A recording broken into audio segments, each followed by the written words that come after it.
Is anyone else ready for some zoomies with the Goomies? Because I sure am.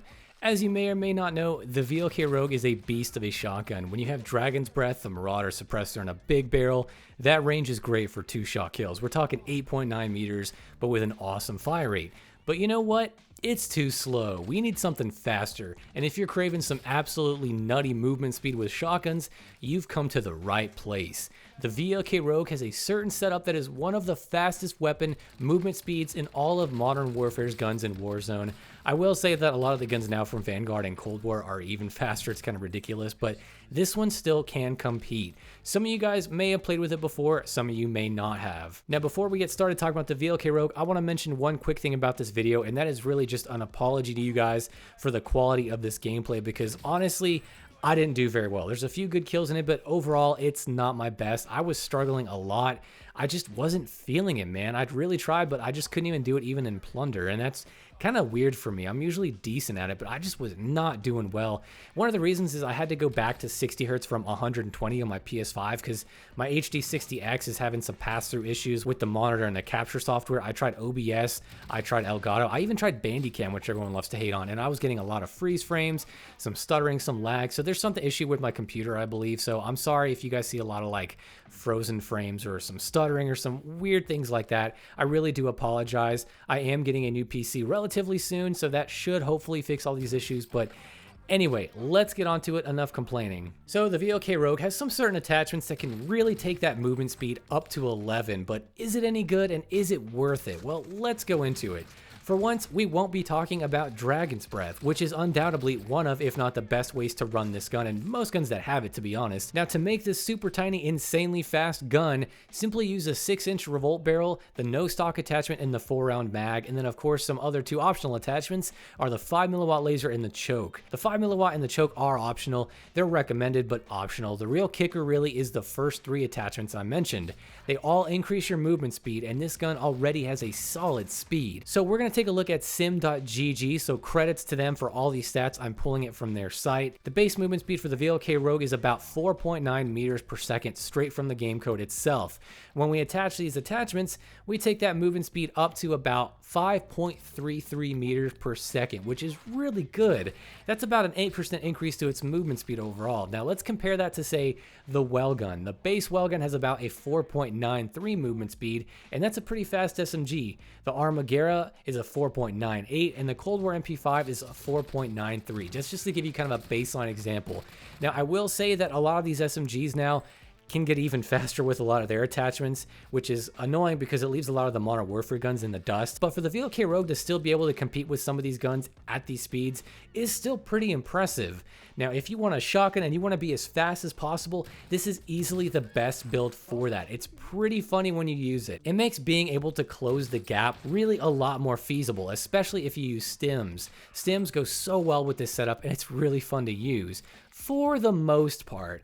Now, while it is fast, let's talk about the range and the damage. The VLK Rogue without Dragon's Breath is similar to the 680 in damage and range. From 0 to 3.3 meters, you deal about 51 points of damage per pellet. So usually you end up dealing 204 damage in that range per shot. Next up, from 3.3 to 5.3, you deal about 34 per pellet, and that's about 136 damage per shot. So that's a max 2-shot range for the base gun of about 5.3 meters. After that, it turns into a 3-shot kill. With a rate of fire of 135 rounds per minute, the time to kill is looking pretty spicy for 2 shots at 444 milliseconds. That is a very good time to kill. That's really solid. But of course, time to kill isn't everything. Just remember that. As you may have noticed, these numbers for the range are pretty small. With the revolt barrel, that range goes down to a max 2-shot of 4.6 meters. Ouch. That is pretty rough, to be honest, especially when you compare it to something like the Model 680, which can get up to 11 for all its range. That's insane. It's pretty rough. Usually you want your shotguns to have good range, but 4.6 meters is pretty hard to deal with. And that's if you can manage to hit most of your pellets, 4 of them, at close range and make it a 2-shot kill. The problem is this barrel also increases the spread when you're hip firing, so you basically need to use the choke attachment and you need to use the 5mm laser when you hip fire. Even though the Marauder suppressor does have great range and you're probably wondering why not use that, it hurts your movement speed, which is something that isn't really stated in the game. And this build is all about speed. That's the trade-off. So you pretty much need to spam those shots up close, or make sure you aim down sights as much as you can, since your aim down sight speed will be pretty snappy. Now the 5 milliwatt laser will also help with your hip firing, but I'm not gonna lie, it's still pretty rough to use when you're hip firing. The other glaring issue is with this setup, you have 4 rounds, and that's really small. Yes, it does reload quick, but having 2 or 3 taps most engagements means reloading every time, so a good secondary is pretty much essential to use when you use this thing. It sucks because to be quick, you can't use Dragon's Breath either, so goodbye damage and range, or even slugs. Now let's talk about my experience with it in Plunder. It was rough. It was fun, but it was also really frustrating, and ultimately, even in Plunder, it was still pretty tough to use. Again, it could also just be, like I said earlier, I was having a pretty bad day. You just have to be so close that it just demands your full attention to move so well, and unless you camp, I guess, you have to be really aggressive with this setup, and if you are, you may be able to make it work. If you're a really good player, it might be pretty fun, but it's going to be pretty difficult regardless because of the random pellet spread and the wide hipfire spread it has. So overall, what do I think about this setup? Is it worth it? Is it viable? Mostly no, but it's not always about viability. There's a lot of this stuff that you just want to use for fun, and this is a really fun setup. And a huge thing about this gun and its setup that it has going for it is that it's just hilarious. The hilarious movement speed. The downsides are, of course, the range and the lack of tight spread and all that. It really, really hurts this thing. It's not the worst shotgun setup to use, but it's really not that great. If you want to be more viable, use the 725 with the sawed-off barrel and the no-stock attachment for movement speed, which is also really fast, but not as fast.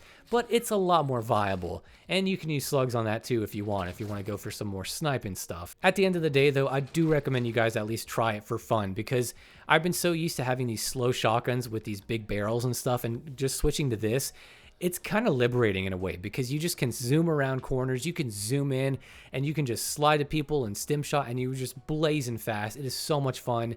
It's hilarious, and people will get mad at you, even though it's such a crappy shotgun in some ways.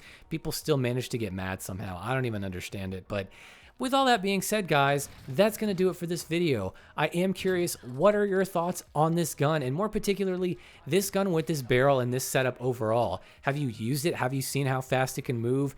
Do you struggle with it like I did? And with all that being said, guys, I want to see you in the next video.